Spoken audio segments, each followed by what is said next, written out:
the colourful and smoky stage of the internet. This is the Melodramatics. Three insane minds discussing all things theatre. Now, shookers, and let's start the show! Hello and welcome to the Melodramatics. I'm your host, the dirtiest player in the game, Benji Rag, joined by the phenomenal one, Dia Taylor. At long last, here I am. Hello. And the boss, Lauren Huggard. Yeah, that's right. Today we take a trip to the theatre district of New York and look at what the best of Broadway has to offer. Later we'll be rewriting Heathers, and we'll end the show by taking a look at the disgusting public toilet that is Urinetown. Have you guys heard of Hamilton, the performance? Yes. Yes, I have, Benny. Yeah. It's coming to Sydney next year, and so I wanted to get an idea of how much it would cost per ticket. Yeah. Mm-hmm. It's like $200. But that's like most big Broadway plays, though. I mean, when I saw Les Mis, it was pretty much the same. Well, where do they get off charging that much for a performance? No performance is worth that much money. I mean, I'd pay to see it. Yeah, and you're the problem. This is true. This is very true. True. I think I paid like $150 to go see My Fair Lady. Oh, why? Support the arts, man. Support the arts within reason. I was a little bit disappointed though. It didn't meet my expectations. Nothing should be over $100, except for maybe Cannibal the Musical.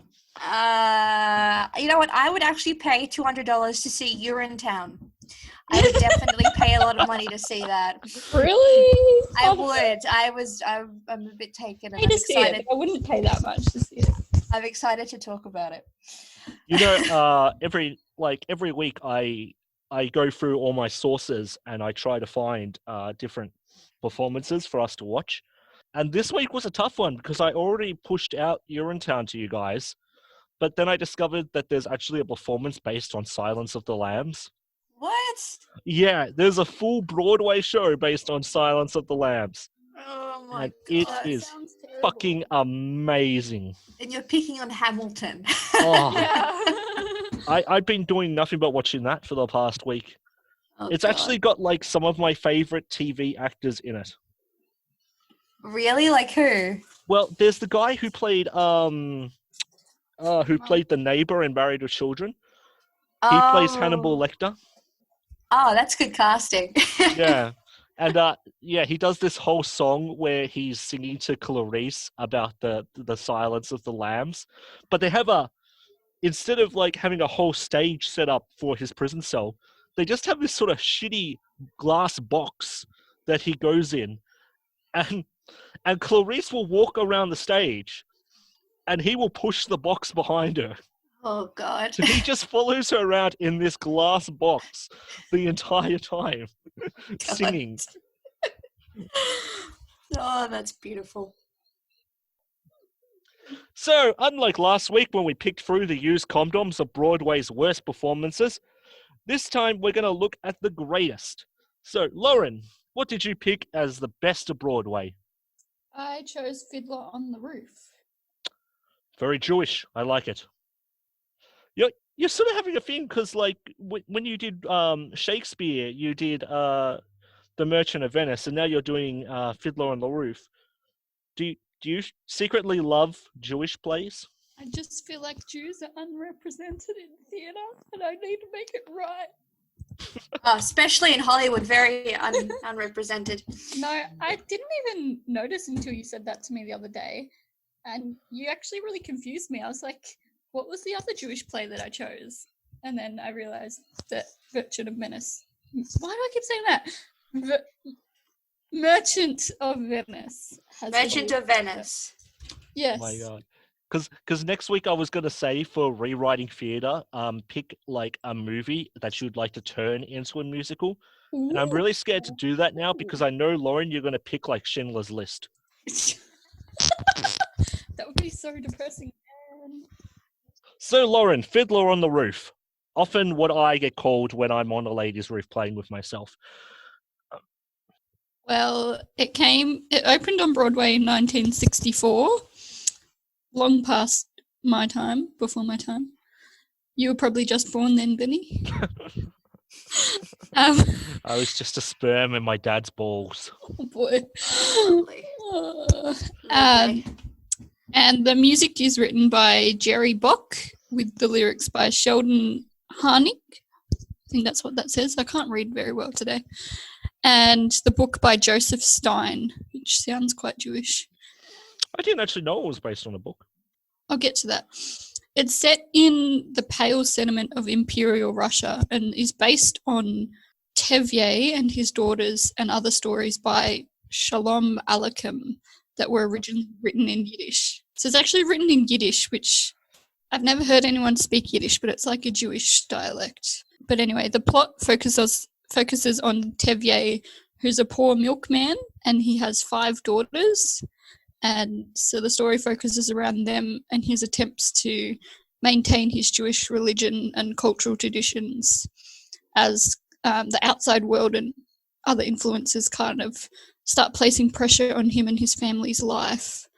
So he's got to cope with that, with those pressures, as well as his strong-willed daughters who go against the tradition and want to marry for love and other reasons rather than, I guess, the traditional way of marriage is it's usually arranged by the parents and the children have no say in it. Each child kind of moves further and further away from the customs of the Jewish faith. So one of the daughters marries like this guy who's not Jewish at all, and then another one, she marries a tailor who's very poor, whereas the father was hoping she'd marry someone a bit richer. And at the same time as all of that happening, towards the end of the story, that he has to cope with the eviction of all the Jews from their village.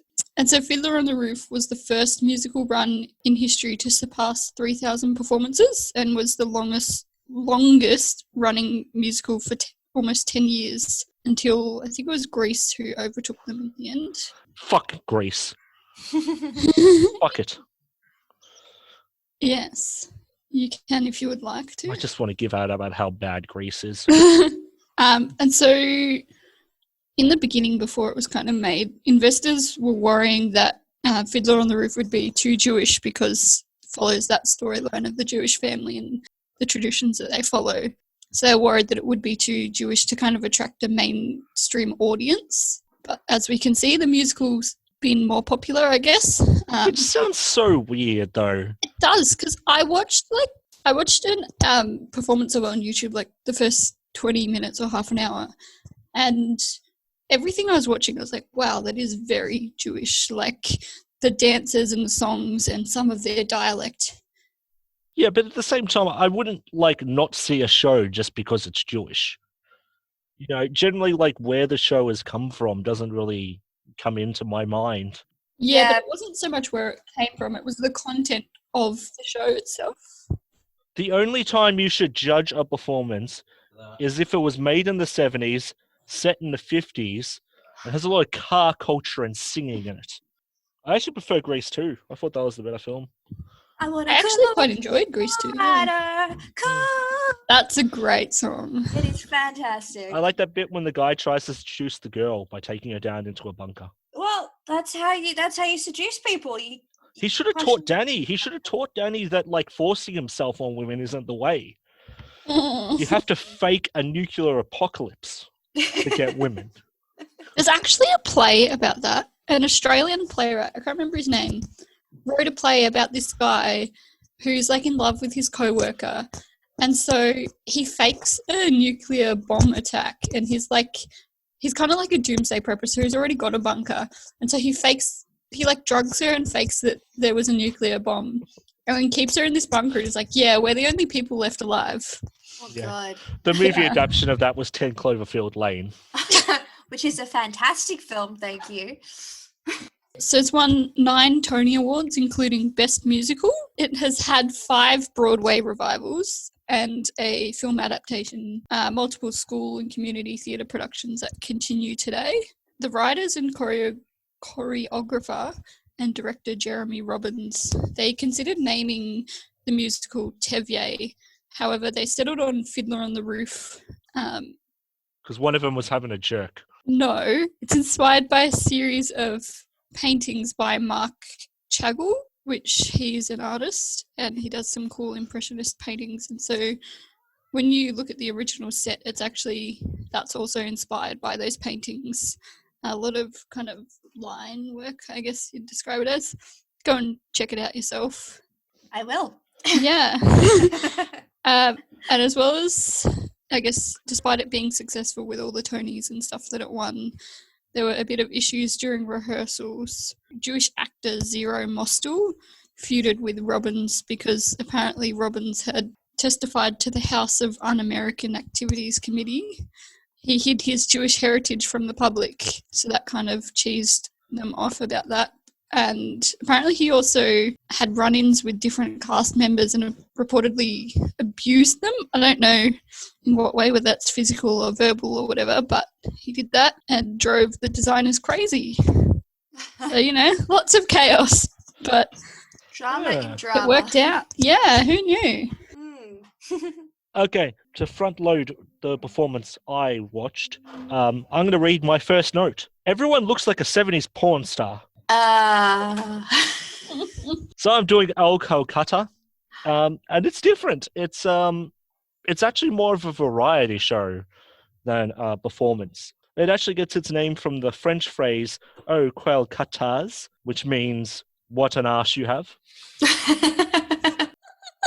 So, like, Hair was considered to be the first sort of nude play, and that's because there's one scene in it where a woman like takes her clothes off for a minute. So the director of this one decided, let's just take that to 1,000. Oh And no. he decided to make the play mostly nude, but he got skits written by very famous sort of playwrights like Samuel Beckett, John Lennon, and Sam Shepard. Wow. John Lennon's skit is pretty funny. John Lennon may be an arsehole and a wife beater, but he does have a good ear for comedy. No comment there. Yeah, his I skit. really hope the wife beating and all of that doesn't include the comedy. Like the I comedy would hope doesn't not. include the wife beating. Very neglectful person to his child as well, and a homophobe. Yeah, he beat up a gay man one time for trying to shut him up. Hmm. Yeah. So real Wow. good peace and love person. But his skit is actually 4 dudes sitting and they're all sitting together, and each of them has a TV, and whatever they imagine will come on the TV. They decide to have a contest to see who can come the first. So they all start jerking off. Yeah. Right? Men, Yeah. am I right? And there's one dude who keeps imagining different things, and they're like, Bill, what the hell's wrong with you? And he's like, I don't know what to think about why I masturbate. They find out he's never masturbated before. Oh. So they have to sort of like coach him doing it. But it's sort of that sort of that sort of cavalry music, like when horses are running and I Ho Silver. Like Mhm. they have that music playing as they're like jerking off and jumping out of their chairs. Oh gosh. So it was really, really hilarious. As I said, some of the skits, there was one where, because they're sort of in the sexual revolution, they had one where a young couple is wanting to get into the swinging lifestyle. And Yeah. they sort of, through mail correspondence, they get another couple to come around to their house. But the couple is like 60 years old. So not only are they very nervous about, having to do this, they have to deal with the fact that these people are very old. That being said, there were some skits in this that were absolutely horrendous. And now for something completely different. I have the 6 best quotes of the performance. Oh no. And I love these. So, number 6. What do you think about fucking on stage? Yeah, it's great, but what do you do on your day off? Number 5. I don't mind all the cocks and cunts, but I really think the language they use is terrible. Number 4. All the men are circumcised. Must be a Jewish show. Oh my god, what is this show? Number 3. My God, my daughter is up there. Number 2. And this is actually from the Swingers skit. For a grandma, my tits are really nice and firm. Ah. And number 1, coming from the final skit of the night. Who wrote this piece of shit anyway? This sounds like an overly sexual human version of Cats. It is amazing. Yeah. I've never heard about it until tonight, and I hope that I never will again. Oh, Calcutta. Yeah, I hope to never see it. Oh my god. One of the skits that I particularly enjoyed was they got like the Cosmopolitan magazines and they took all the questions that related to sex and turned them into a song. So you have like women like singing about like what to do if their period is late. You have men singing about what to do if they have lumps on their penises. Oh, lovely, lovely. I'll definitely be taking my family to see that play. Yes. Definitely. Yep. I loved it, but yes, surprisingly, it ran for its first run for over 1,000 performances. When are we going to do our first nude performance? Oh, definitely looking forward to that. I might just wear a bodysuit. Maybe we'll just do a one-man show. Yes, a one-man nude show. I think that works really well. At the Fitzroy Art Collective, they would totally let me. Yes, they're very big on nude art. That's for sure. Yeah, shout out to the Fitzroy Art Collective. Yes. Dear, what lovely performance that I am going to definitely agree with did you do? All right, well, I have a question for you. Mm-hmm. How does bastard, orphan, son of a whore and a Scotsman, dropped in the middle of a forgotten spot in the Caribbean by Providence impoverished in squalor, grew up to be a hero and a scholar? Hey? Yeah, the $10 founding father without a father got a lot farther by working a lot harder, by being a lot smarter, by being a self-starter. By 14, they placed him in charge of a trading charter. And every day while slaves were being slaughtered and carted away across the waves, he struggled and kept his guard up. Inside, he was longing for something to be a part of. The brother was ready to beg, steal, borrow, or barter. Then a hurricane came and devastation reigned. A man saw his future dripping down the drain, put a pencil to his temple, connected it to his brain, and he wrote his first refrain, a testament to his pain. I assume you're talking about John Hancock. Well, the word got around. They said, this kid is insane, man. Took up a collection just to send him to the mainland. Get your education, don't forget from whence you came, and the world's going to know your name. What's your name, man? So I'm, of course, referring to Alexander Hamilton. From the play Hamilton. One of the founding fathers, yes. Yes, he was. Was indeed. he a slave owner? No, he was not. He was actually against slavery. He was. That's kind of weird because George Washington owned a lot of slaves. He did, yes. Well, I mean, Hamilton came from a place where slaves were literally being taken away, as it says in the Caribbean. So the reason I'm doing Hamilton is actually kind of personal.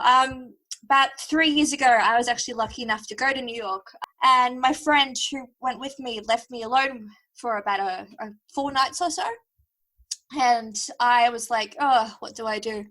So I went walking, and this was like downtown Manhattan, and I walked in this little like church graveyard. I was like, okay. And I saw this tombstone, and it was covered in gold coins, and I went over, and I had a read, and little did you know, it was the tombstone of Alexander Hamilton. And right next to it was Angelica Schuyler.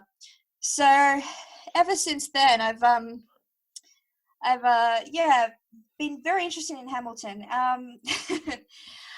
So I'll tell you a little bit about it. I mean, obviously a lot of people already know about Hamilton, as it is one of the biggest productions in the world at the moment. As Benny said before, tickets being $200.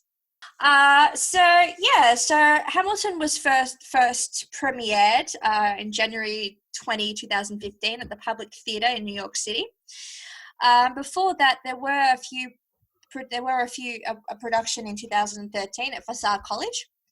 After that, they went to Broadway in 2015, Chicago, West End, which is in London, pretty cool. And as Benny said as well, they are coming to Sydney.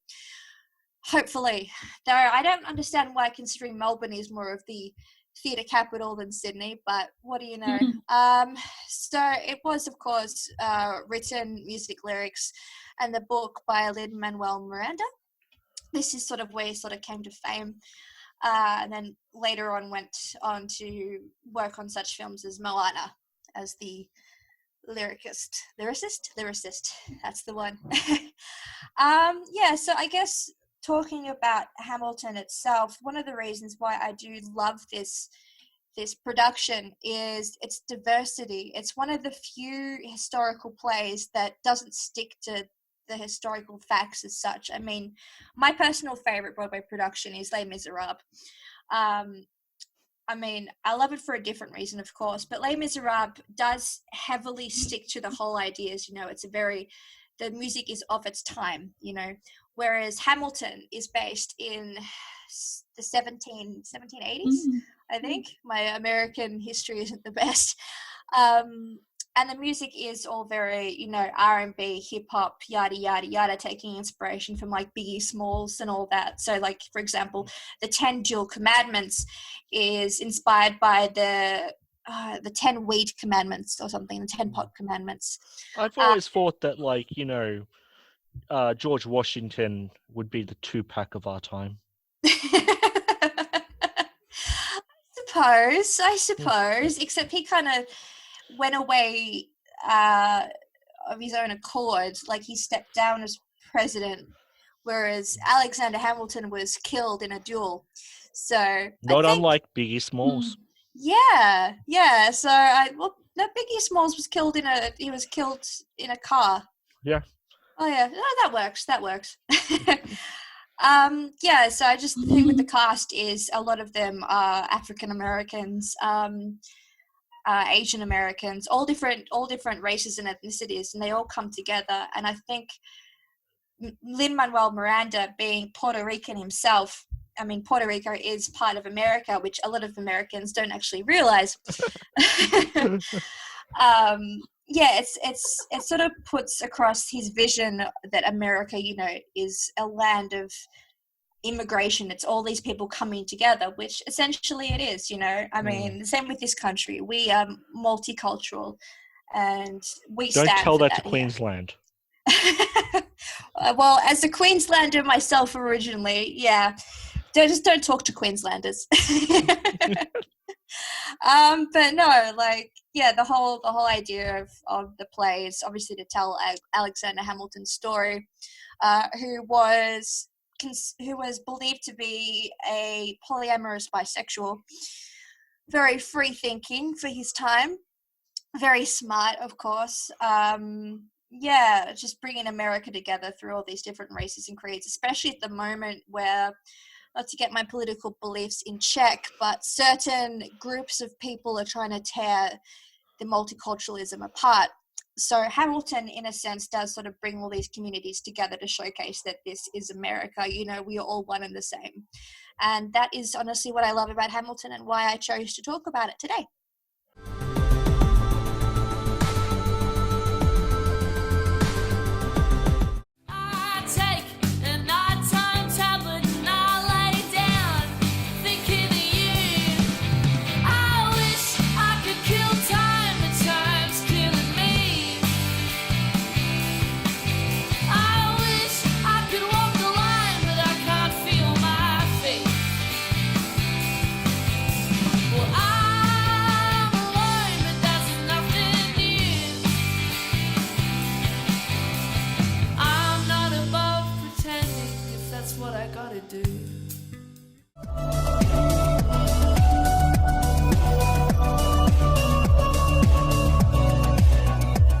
All right, this is You Can't Rewrite Theatre, and this week we are doing a little play known as Heathers.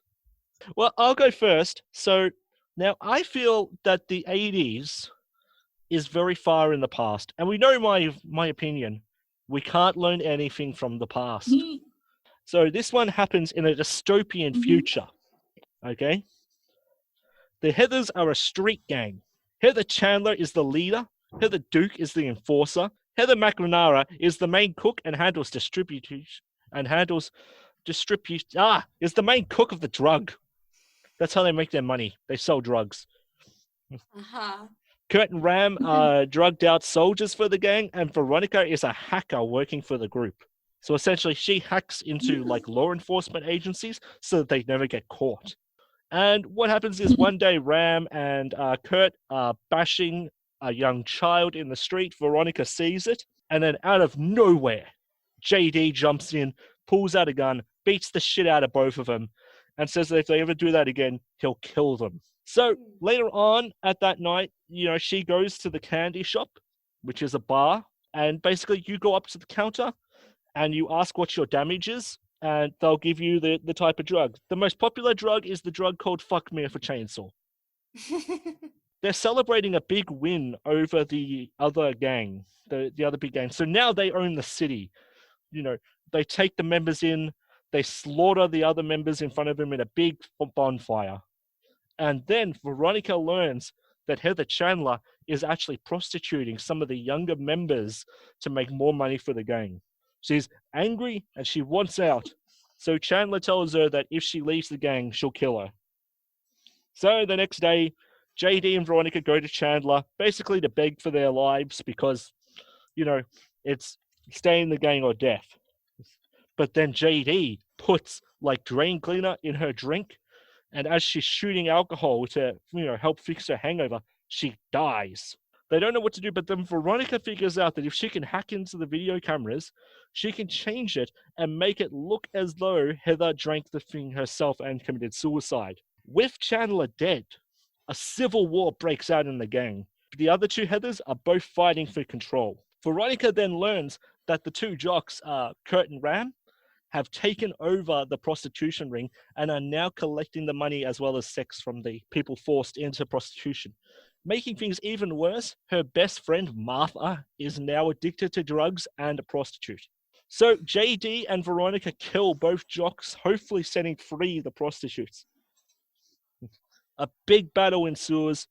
Nearly everyone in the gang gets wiped out, and McNamara actually loses the battle. Veronica finds her after the battle, and she attempts to commit suicide after losing the war.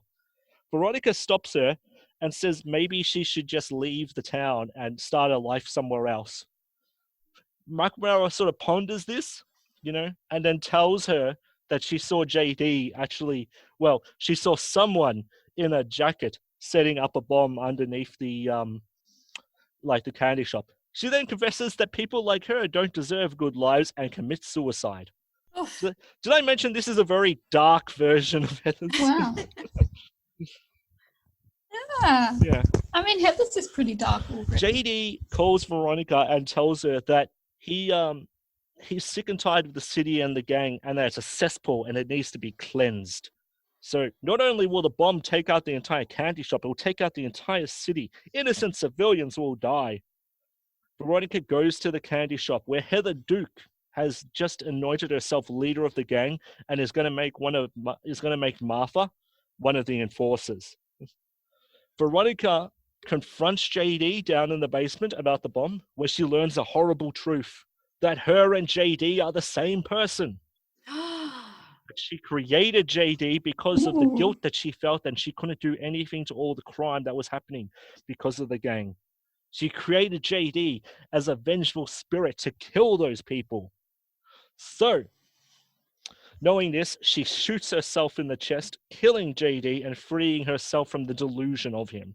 She then disarms the bomb, but the gang hears the gunshot. They all run downstairs to see what's going on.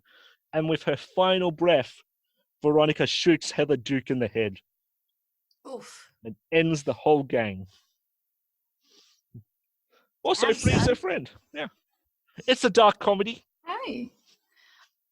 I like it. I would watch that. I would definitely watch that over the original. Yes. I consider it, I was inspired by Akira. Akira, but with Heathers. Yes. And if anyone hasn't seen Akira, it's basically a group of young teenagers running a gang in a futuristic Tokyo.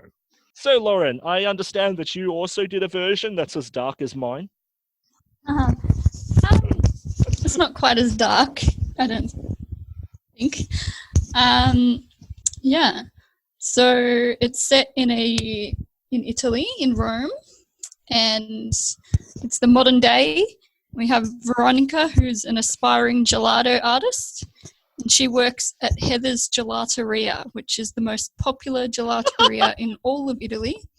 And of course, it's owned by the super famous Heather Chandler and her minions, Heather Duke and Heather McNamara.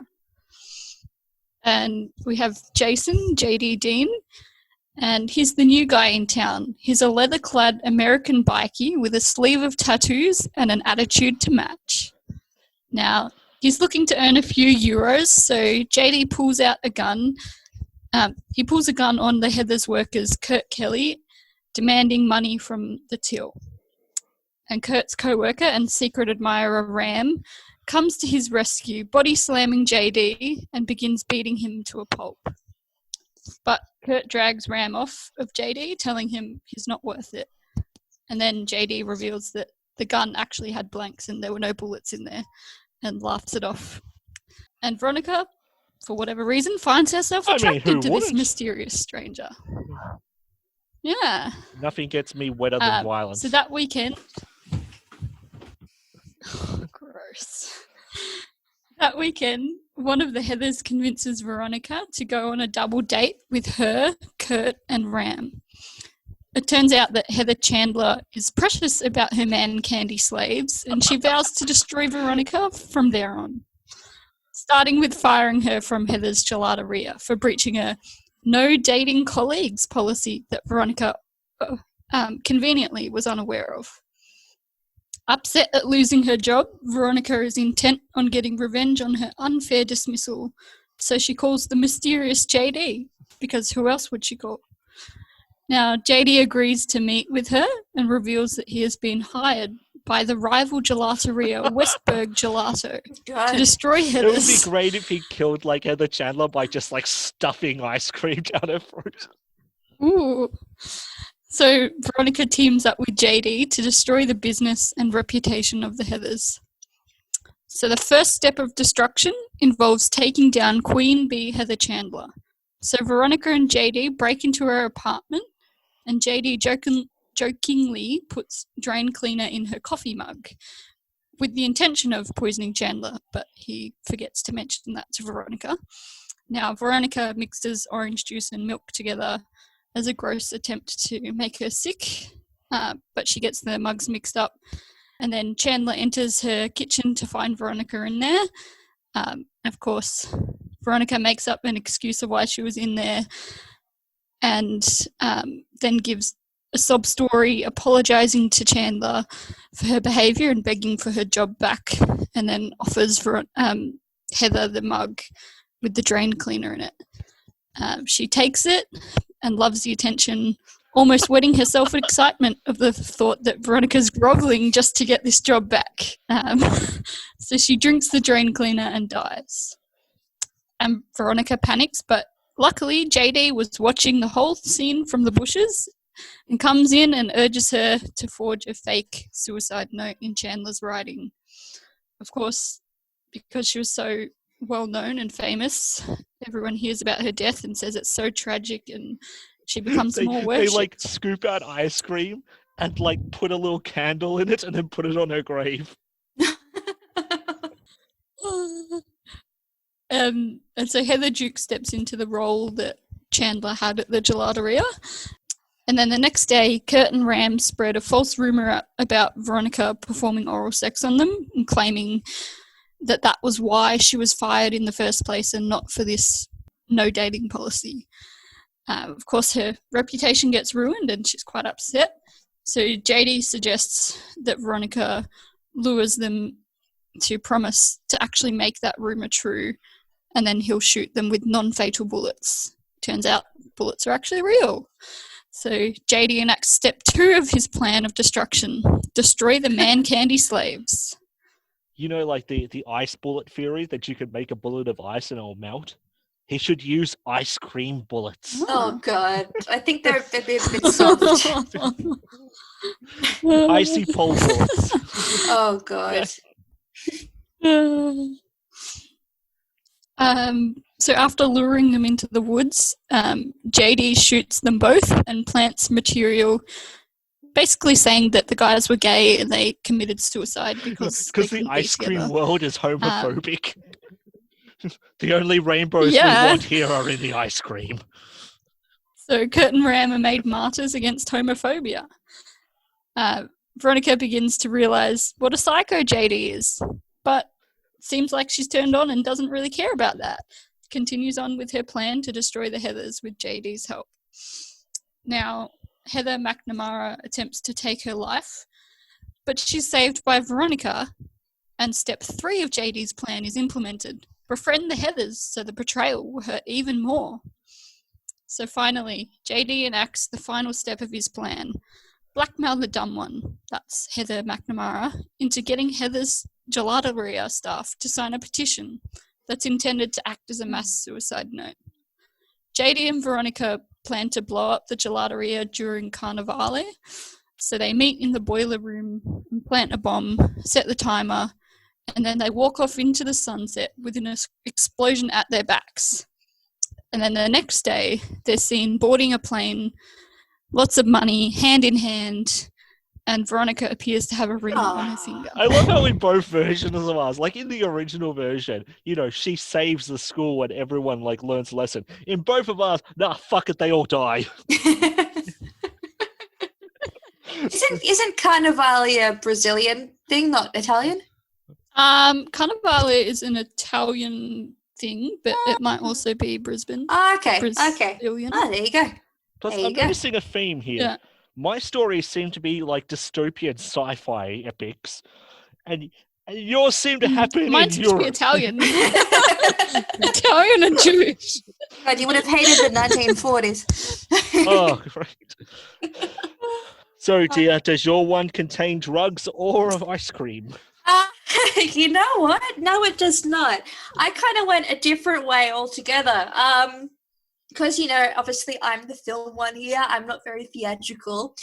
I decided to look through some of my old theatre books, and I reckon Heathers would be good as a Greek tragedy, Okay.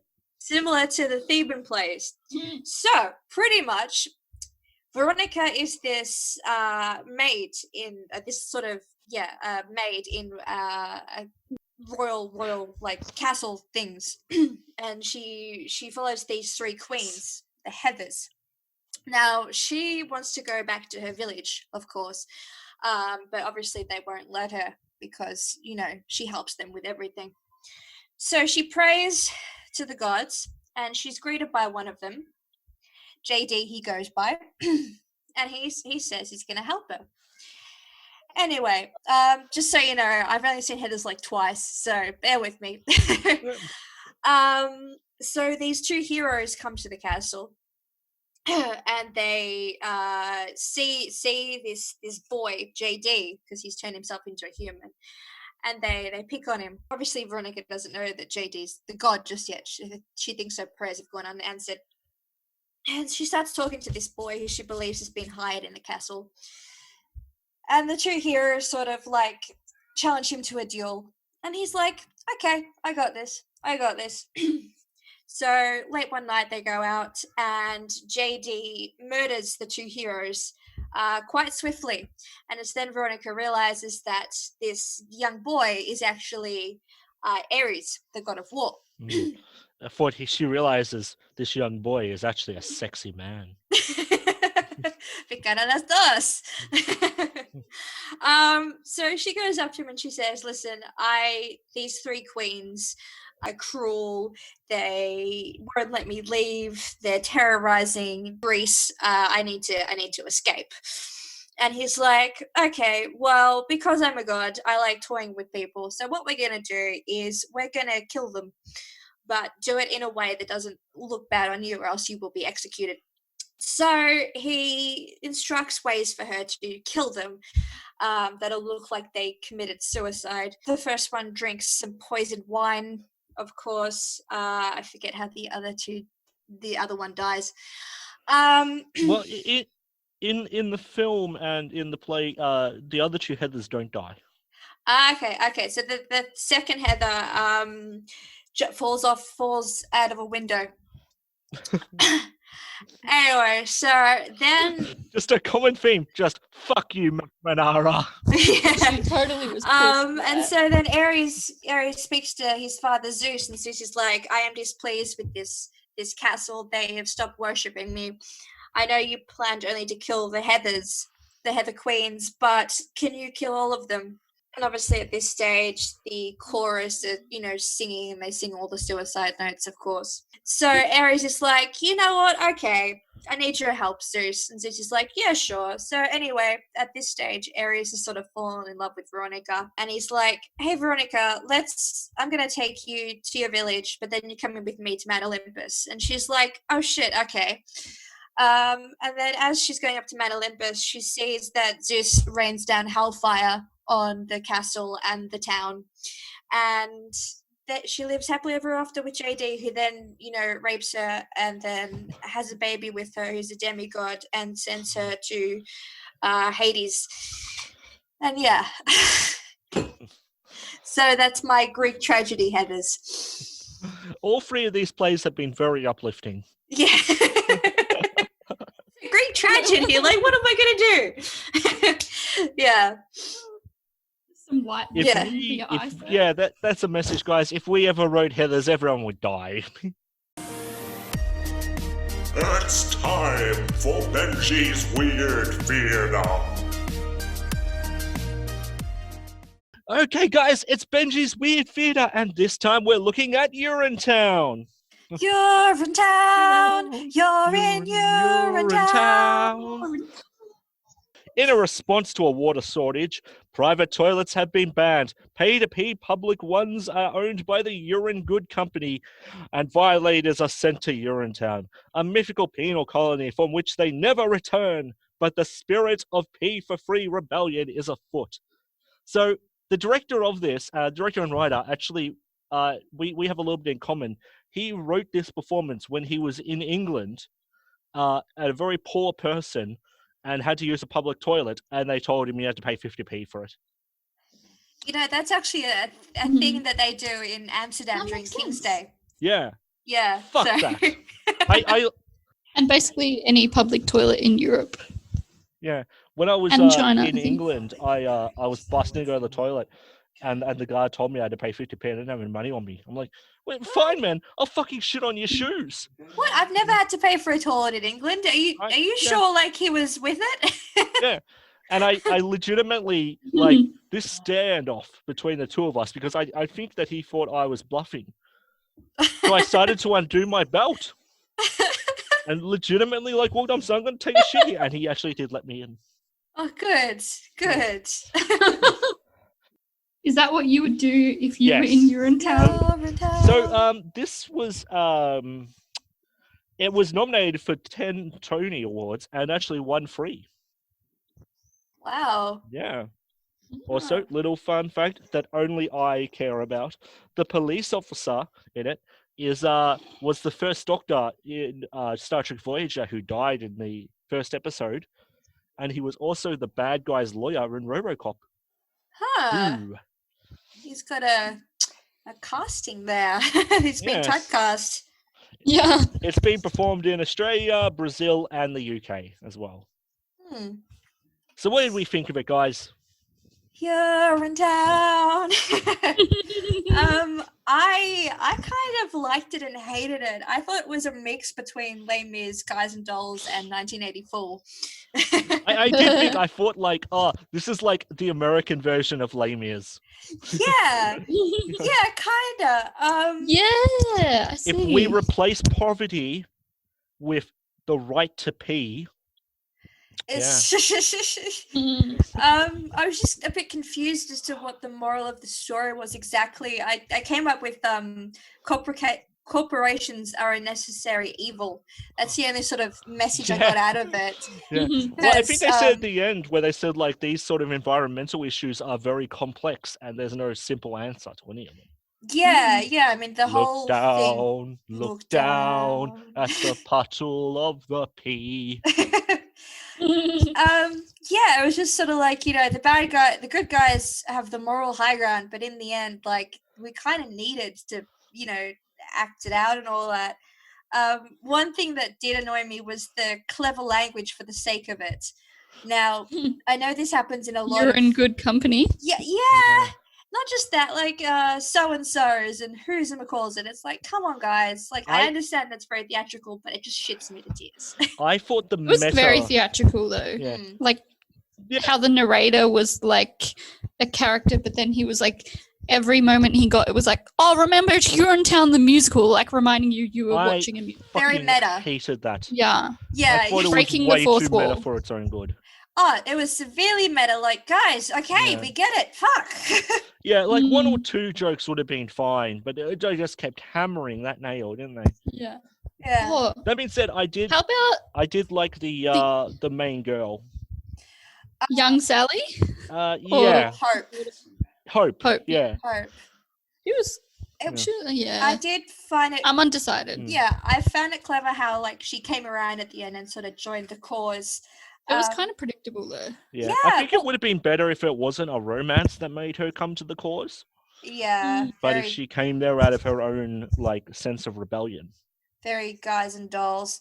One thing I do want to comment on. I was surprised that our protagonist actually did die. Yes. Yes. But during the play, they go, "Oh yeah, I saw him, and he said his last words. He was thrown off a building. How could he say last words off the end of a building? He was Like, screaming them as he fell. okay. I just don't think he'd survive. Mm. As he was being thrown off, he was like, "And the Heathers run this town, by the way, because it's connected to my world." I That's the see. dystopian future. There we go. Urinetown. Yep. One thing as well, the cops randomly rapping. That caught me off guard because I'm like, okay, this is very Broadway. That's cool. And then the cops start rapping. Not well, might I add. No. And I was like, what? this is Understand them. yeah. It's thrown me out of the story. I felt that they were really trying to rush towards that ending yeah. and connect everything up. They could have left it. Yeah. And I found it very corny as well, the whole little Sally and gee, thanks, you know. I did very- like that they didn't fix Yeah. anything at all and they're all going to die anyway. Oh Yeah. yeah. And then she the fact became that exactly little like her Sally- father. Yeah. Was clearly a 20-year-old. Oh yeah. Yeah. Yeah. Her acting was so well that it was kind of believable, but at the same time, clearly she wasn't that age. Mm. What did we think of the music and songs? Like I said, Catchy. the rapping I was but Urinetown I really liked. Mm. I didn't think that there was any memorable songs in it. Oh, Urinetown and Don't Be the Bunny I thought was good. Oh, yeah. Yeah. And the river? Oh, Yeah, the like last that song, yeah. That was a fairly nice image That when she was was singing it. that was nice. But it was kind of obvious where it was going to lead, that her revolution wasn't that great and it wasn't going to have a happy ending. Yeah. Hmm. All right. So, all in all, what See- would we give it? Out of 10? Yeah, how many public toilets are you going to give this one? Ooh. Lauren, I'll let you go first. I think a 9. Oh, Oof. jeez. I'm going to give it 6 public toilets out of 10. I am going to say 4, but only because of the cliche and the corniness and the clever language for the sake of it and the constant fourth wall breaking. Okay, good. Yeah. I think that about wraps up our episode. Yes. So, next week we will be looking at the worst of London's East End. Yes. We'll be rewriting the classic that I love known as Grease. And we will open up the Necronomicon and take a very spooky look at the Evil Dead musical. So, Lauren, thank you for joining me. All good. Thank- Peace. Thank you for joining me, dear. Thank you. I've been your host, Benji Rag, and remember, whoever you are, you matter. Bye!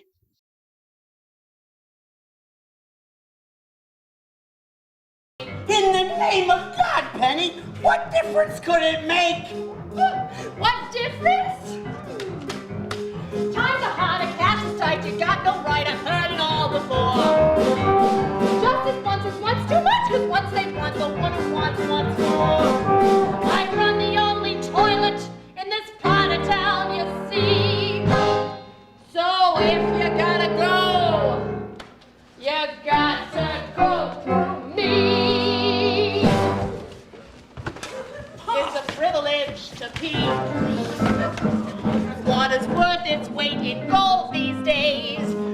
bathrooms like in olden days.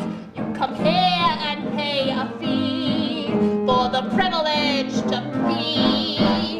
20 years we've had the drought, and our reservoirs have all dried up.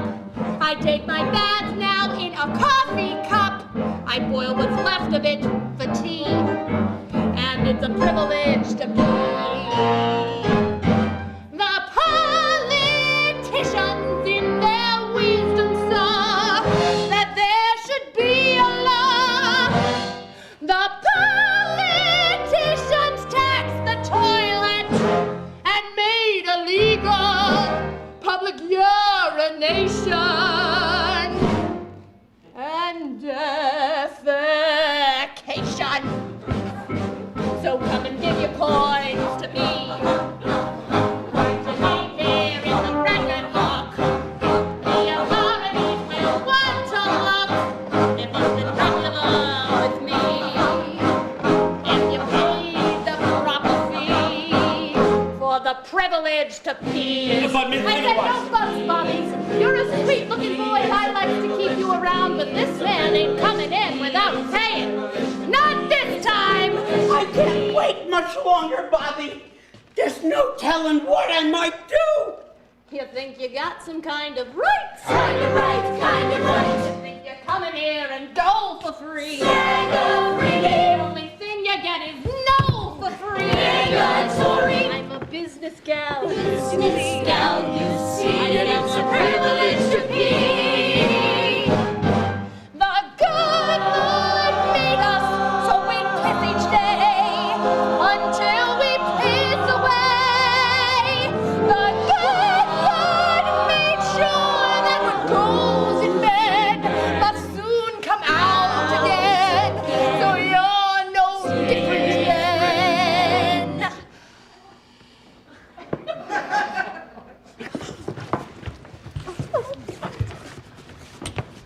From lowly me.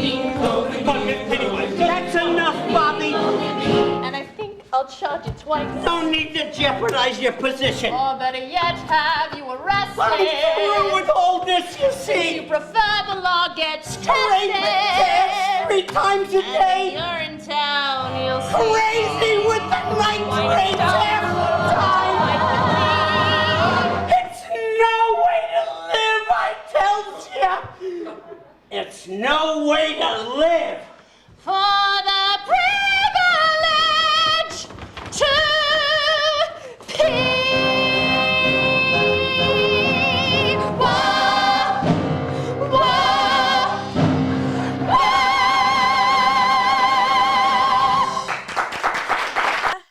You said all I had to say.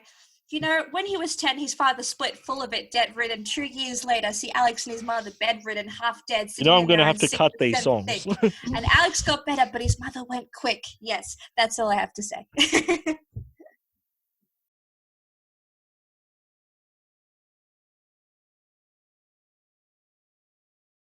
Hey guys, this is just a warning that the next section talks about sexual assault. It's for Jack and Jill, and it starts off funny enough. So I'll explain it how it happens. Jack wants to sleep with Jill, and he makes her a bet. He says, like, we'll measure my dick, and if your vagina is longer than my dick, we'll do whatever you want. But if my dick is longer than your vagina, we'll do whatever I want.